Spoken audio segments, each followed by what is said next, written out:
Greetings and welcome to Old Drunken Discography, where old friends, fans, come together to BS, talk, argue, occasionally disagree, and discuss bands that we enjoyed throughout our lives. This week, we're talking about Alice in Chains.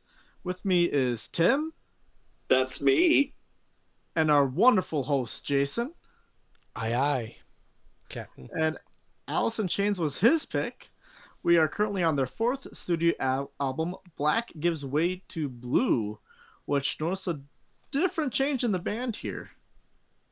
And that's Bill, by the way. Oh yeah, I'm Bill. See, I Forgot do that that every part. time. Tim catches me on that every damn time. I always forget to introduce myself. It's hard being the host, you know? You don't need you don't need to introduce yourself, right? Exactly, right? I mean, potato, tomato. Right? You got the fabrics on your mic stand. People know who you are. I'm fucking Steven Tyler. Wake up, kids. Half past. You think never been changing but a date. You've been grand slamming, but you're no Babe Ruth. You learn how to relate. Stick around for our Aerosmith review coming in a couple of months. Sorry, Bill. You got to deal with that too. People hijack your shit when you're talking. See, it's hard being the. You're good at it. It's all right. So yeah, black gives way to blue. Good old black and blue. All right. Currently we are at. Let's check out our rankings because we did deviate a little bit. Well, I guess I deviated a little bit. I went fucking old school, trendy, what you expect. Which I didn't expect going in. I mean, like I said, Tripod was always my favorite, but go watch that video. But Dirt's pretty fucking good, so. Pretty good. Pretty good. We're talking a 1995 to a 2009 gap in time, which is pretty fucking big. Does anybody want to explain what happened to cause that rift in time? Do we even need to explain it? I mean, fuck. I mean, rest in peace, Layne Staley. One of the most unique voices, not only just of 90s rock, but of rock and roll history. Such a sad ending to his story. And fun fact, by all accounts, I think the last person to see him alive was Mike Starr. Really? Who's going to pass away in just a couple years. So in 2024, we'll never know what that last meeting was like. One could guess they both kind of suffered the same fate. Yeah. And if you really want to know what was going on, like I live outside of Seattle. I've been to the apartment that he passed in. I haven't been inside, but stood outside and talked to people who knew him and have met him. And yeah, those last years were really, really sad. Mark Lanigan of the Screaming Trees wrote a book before he passed. They were good friends and shared a lot of common interests. And Lanigan gives some very harrowing stories in that book about what Layne was going through. So really sad, really disturbing. Yeah, like we said in every video leading up to this is a cry for help. Yeah. And that help never arrived. Rest in peace, Layne Staley. You are missed. You're definitely missed. But then VH1 did a thing where they were kind of giving Alice in Chains almost like a lifetime achievement award. And so Jerry, Mike, and Sean actually got back together and started jamming. They did Wood with Phil Anselmo from Pantera. That's on YouTube, and that's an amazing version. Duff from Guns N' Roses also showed up, did a couple songs with them. I think I think Ann Wilson even sang a song with him at that point. But the moral of that story is Mike, Sean, and Jerry got together and they wanted to start jamming together again. They wanted to get the band back together, so enter William Duvall. And Sean and Mike is a fucking tight rhythm section too. Yeah. And you have Cantrell. I mean that. Who is an amazing songwriter. Yeah. And he credits a lot of who he is to Layne and his, pushing him to, these are your lyrics, you should sing them. Sure. Yeah. Which I respect that. Like, it seemed like they were a tight band. Yeah. But here we are with Black Gives Way to Blue, 2009. I remember when this came out, and I was very like, no, I don't want to hear this. This is a cash grab, or this is like the band still trying to hold on to something. Layne's gone. I have no interest in this. So this was my first listen through of Black Gives Way to Blue. And I remember when it came out and was happy that they wanted to jam together again. And while understood that, yeah, calling it Alice in Chains was going to be problematic. It's a ballsy move. Yeah. I got it, though. Like, yeah, that's identifiable. And who's going to argue with them? Well, that is Alice in Chains, right? This may be spoilers, but who did it better? Alice in Chains post Layne or Stone Temple Pilots post Scott? I mean, I'm going to go with Alice in Chains on that. I would agree with that. Yeah. I think William Duvall does a fantastic job. And I think that live, I bet he nails these parts. Especially like on the older albums, I bet he nails it.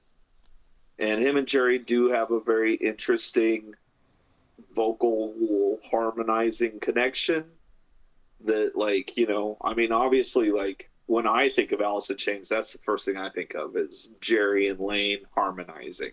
Yeah. And now there was magic there.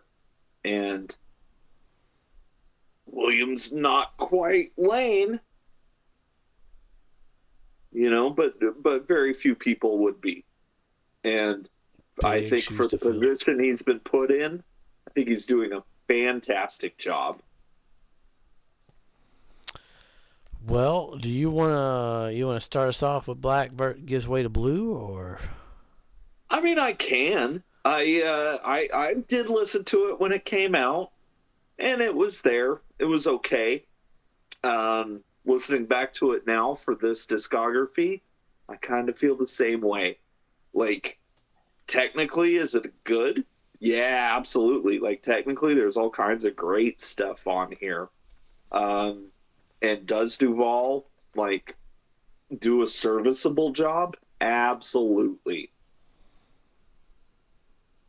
But that being said, none of these songs actually stand out to me. And I don't know if in 2009 when I heard this, or even today when I heard this, if I'm being peppered by all of the bands that had come out since 1995 that were just ripping off Alice in Chains. And I don't know if that's peppering my opinion of this album or not, because in a lot of ways it sounds better than a lot of those bands, but it also isn't that far from a lot of those bands. And so I mean, I don't know if it's unfair of me to say this, but it sounds like another band just trying to sound like Alice in Chains. That's interesting. Huh. Now, yes, is this Alice in Chains? Sure. No problems there. And are they doing it better than all the copycat bands? Yes. but it still just sounds like Alice in Chains copy band to me.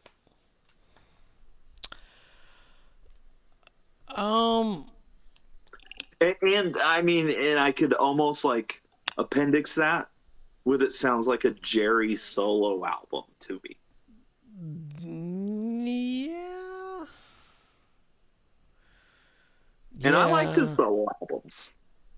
That rhythm section is fucking good though. The rhythm section's good, and yeah, and the album sounds great. And you get Elton John on that title track. Oh really? I missed that. Yeah, Oh, Elton John makes an appearance on this Oh, I album. missed that. Fuck. yeah. I mean, I could follow up what Tim kind of said there. Go ahead. Um, Obviously, me coming into this discography, I knew Alice in Chains. I listened to the songs. As for knowing the actual band history and makeup and everything else, I had zero of that context coming in here. So all that context going by the wayside. I mean, it was 95 and now 2009. You could tell, like most bands, shocker, the album sounds a lot cleaner at this point, production wise. Yeah. And Yeah, we've moved from the analog predominant 90s to a digital. digitally dominant 2009. Yep. I'll say this, at times on this album, I felt like they were starting to lean more metal sounding at times, Hmm? which I felt actually kind of worked for them. I could be a minority in what I thought on that. I'll say Well, this. I was going to bring that up on the next album that really Oh, like and next peppers album. my opinion of this album even. Um but yeah, I mean like you look at like the last Andrew Watt produced Ozzy album is not that different from this album. What year did that come out though? That had to be after 2009. Oh yeah, I was like 22. 2021. Yeah, it's a pretty recent album. Um but I don't know, maybe that's just the state of radio rock for me in the 21st century where that needle didn't move. Interesting. Oh. I mean, I'll say this. My thoughts on the album. I'll give it this. The opening and closing tracks were still good. They Yeah. weren't as great as the Staley ones, not even close. But if this was just about 90% of the discographies actively producing the 2000s, that'd be a pretty good opening and closing track. And probably top track contenders for a lot of other bands producing at in 2009. Yeah. Yeah. 'Cause actually, I got a couple top song contenders coming out of here, and two of them are for sure actually making my list potentially. That's good. The Duvall years should get represented. Because like this, I get the singer change. I mean, think about like when the Descendants right lost Milo. I mean, the thing is they switched their name to All, Right. and well, everyone was looking for Milo. They didn't see Milo. You still had all the instrumentals. I mean, it's not obviously it's It's basically still it's still the Descendants, even if you got a different singer. Right. Musically, I mean, it's still the Descendants. Well, and it's Stone Temple Pilots with Chester Bennington, right? yep. Mm. We'll get to Stone Temple Pilots. Trust me. Okay, if we must. I mean, Alice in Chains with Duvall on this album. We'll get to the next two albums when we get to them. On this one, you could tell the band is still trying to do a lot of similar things. Also trying to introduce a little bit of a new style with Duvall Sure. here. Yeah. They're trying to still do similar things, which honestly, kudos. I can respect a band for still trying to do the same things with this with any band member change. Well, and really outside of what, one double release from Jerry, like none of these guys had done anything in these No. 14 years. Like they were all just kind of itching. So I totally get just wanting to get together again with the boys and jam. Yeah. It's a very strong Jerry album. It's a very Cantrell Yeah. album. Yeah. Well, there's one song credited to them all, and then there's one song where Jerry and William wrote it, and then the rest is Jerry. Yeah. And I mean, I love Boggy Depot, and I love Degradation Trips, Volume 1 and 2. Like the people he was working with on those albums, like, and his songwriting abilities and his guitar playing abilities, like Jerry's the man. And yeah, he puts out good quality stuff. Now, I mean, we're comparing this up against Dirt, though. Tripod. My notes. I don't know if you were done, Bill. You can go. You can go. You can go. Enlighten us, I Jason. am now. Oh, I'm not saying I'm gonna enlighten you, but like I said, this is my first foray into post Layne House Sure. Chains. All secrets known. Hope, a new beginning. Time to start living. What an opening line for a. Yeah, they just grab that elephant right out of the couch and address it. Yeah, they addressed it right from the beginning. Yep. Check my brain. It fucking kind of rocks. The guitar tone is dark, lots of bends. It's good stuff. That was the first single, I think. Really? If I remember correctly. See, I wasn't paying attention to any radio or anything. I have no idea what was singles or not. Well, I mean, I wasn't paying attention to radio, but I definitely heard that Alice in Chains was coming out with a new album. And yeah, if I remember correctly, Check My Brain was the first single. I was like, I ain't fucking. And then A Looking in View came out, and then I think Black Gives Way to Blue. Ooh, that was a single, huh? I think so. Ooh, we'll get to that one. Last of My Kind, you immediately notice the new singer Duvall. It's not bad. It's kind of jarring at first, but honestly, the dude does a great job. Kind of works out. The chorus is killer. Interested to hear more with Duvall. Your Decision, it was kind of boring at first, but it picks up, has some beautiful melodies and lyrics. A Looking in View, I really liked it. They keeping it real. It sounds like a natural progression from Tripod. Sean and Mike are killing it. When the Sun Rose Again, sounds very Jar of Flies. It's acoustic driven. It's super pretty. Acid Bubble was kind of a slog to get through, not gonna lie. Almost 7 minutes, not a whole lot happens. I like the lyrics. They were right on par for Alice in Chains. Just musically, it didn't do anything for me. Lesson Learned. That one's fucking pretty good. One thing I noticed is there seems to be more majors than minors on the album as a whole. It's weird. The lyrics are fucking stellar. It makes the album stand out from the 2000s butt rock around the same time. Jerry isn't trying to get in girls' panties with these lyrics. I love the outro as well. Take Her Out. Here's another one that sounds more upbeat musically than past Alice in Chains. It's lacking that punch that old Alice in Chains had. That minor, like, Private Hell. That dissonance. Yeah, that dissonance. That, good shit. I like the I Feel Cold.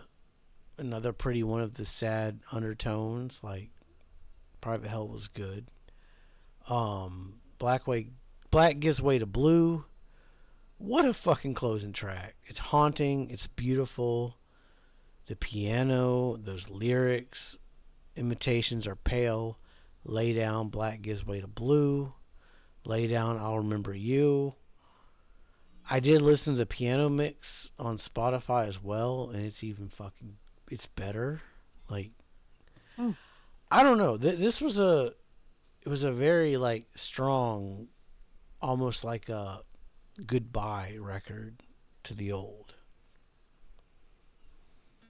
It's a Interesting. Okay. they're about to shift again. I think. I think this was more of a, hey fans, we're still Alice in Chains. It's still us, but it's time to say goodbye, and we're gonna do some things here in the next couple years. Type album. That's a fair observation, I think. Because yeah, even when it came out, I remember thinking like, yeah, this definitely feels like we're closing a chapter and trying to open a new chapter. Um, but that chapter we're closing is going to inform everything going forward. Yeah, they were still trying to like bridge that gap, Yeah, which I think the timeline of 95 to 2009 was a pretty big fucking gap. Even if they didn't have any lineup changes, is a huge fucking gap sure. to make. I mean, Pearl Jam put out like 3 or 4 records in that time frame. Soundgarden put out Two, 2 albums in that time frame. So because I they think also took a hiatus. yeah, they took a So big. actually, yeah, they only put out one in that. They had Down on the Upside in '97. And that was it, yeah. And then what? Because King Animal wasn't until 12 or 13. 12, yeah. saying Def Leppard put out what, 3 at that time? Yeah. Yeah, but they're still like in the early 90s, early 2000s at that point because they're 6 years behind.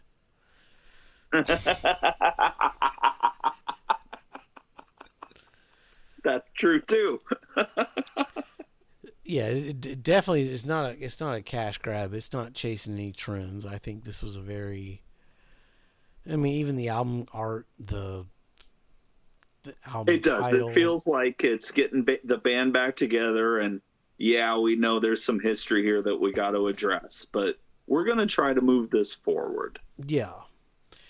It's a very like warming up album. Like, hey guys, this is what we did before. This is what we're gonna do type album. All right, so I guess it's time to rank some Alice in Chains post Layne Staley. I believe it's Bill's turn to guess. It is. I feel like this is a borderline low hanging fruit again. I mean, I feel like that too, but Oh, okay. So I'm gonna say, well, Jason, you're gonna have it at number 4, You are correct. and based on everything, Tim's also gonna have it at 4. I'm gonna assume at this point. low hanging fruit. Correct. Then we'll throw my curveball in. Ooh, man, get my slap button finger ready. I know I'm gonna get slapped. I'm gonna put it at 3. You know, I could see that though, because technically it is a better album. And Like- I kind of went back and forth between those two. And I'm just giving the edge to Layne. And that's the thing, because I don't have that Layne factor. It's honestly this pairing of, there is not a single album that is going to come between these 2 albums for the rest of this discography. Sure. Like, these 2 are right next to each other because they could easily flip flop on either side. Yeah. The colors will definitely tell all. I just went this way. I thought it was a little bit cleaner. I felt the start and finish were a little bit better than they were on Facelift. That being said, Facelift start and open, it was still good. The thing is, after this album, spoiler alert, there's not a lot that's gonna happen after this. Oh, Well, I guess my spoiler is coming up then. yeah, mine too. Well, All So right, stay tuned. yeah, you made a good argument. Yeah, no slaps, Hey, no slaps. yeah, he's not wrong. Yeah. All right. Well, that has been our ranking for Black Turns to Blue, and our Alice Gives in way to blue. Chains gives way to blue. This ain't no Uh, blue on black. this ain't no blue blue on on black. black. This is back Tears on on black. the river. Back in Uh, No black. back in black. the Black Album by Weezer. Kind of Paint it blue. black. Oh, Paint it black. Ooh, Yeah. Stick around, click the playlist link down below to find out our thoughts on the previous records and our thoughts on the next two records.